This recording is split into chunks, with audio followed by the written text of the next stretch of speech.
As a child, Ana Paula heard the good news of the gospel and was baptized. When I was about 12 years old, I met Mauricio as I went to school with his sister. But we had a relationship just like teenagers usually do. I began to drink when I was a teenager, then we grew apart, right? She went her own way and I also went my own way.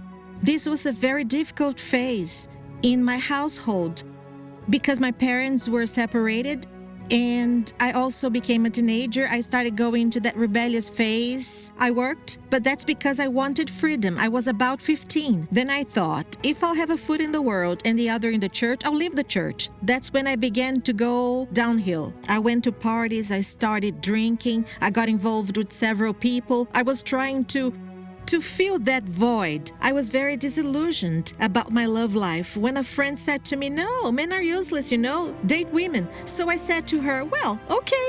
I remember that I felt so remorseful that day. That's when I re-encountered Mauricio because we knew each other. I was 25 years old. We got married in 2017. In January, I got pregnant the same month. But I was still drinking a lot and I was very explosive.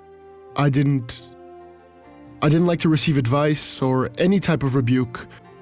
And this really changed, right? Our relationship. We used to fight a lot. In April, as she was undergoing prenatal tests, Ana discovered a hemorrhagic fibroid, which was to be removed when she gave birth. And her mind was disturbed by so many problems. And I had suicidal thoughts. I remember one time when I was at home and I thought, a voice came and said to me, "Listen, just end everything.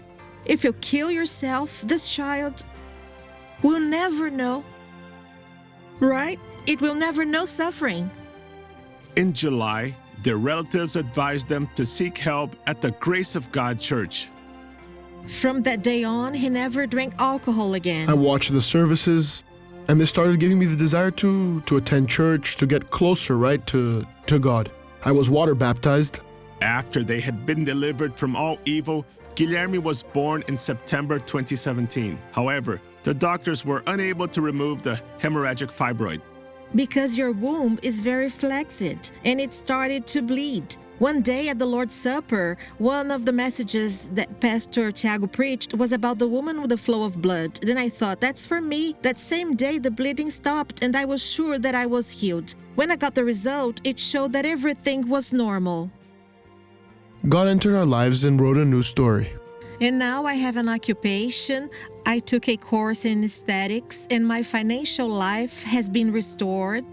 And now I can see the fruits. So God brought me out of that situation where I was a nobody and He changed my life completely. This is the work of the preaching of the gospel, of the understanding of the word, and of truly bringing people to the knowledge of God. I saw that God doesn't judge us. He welcomes us with all His love and kindness, and He's there to help us in our walk until the end of our days.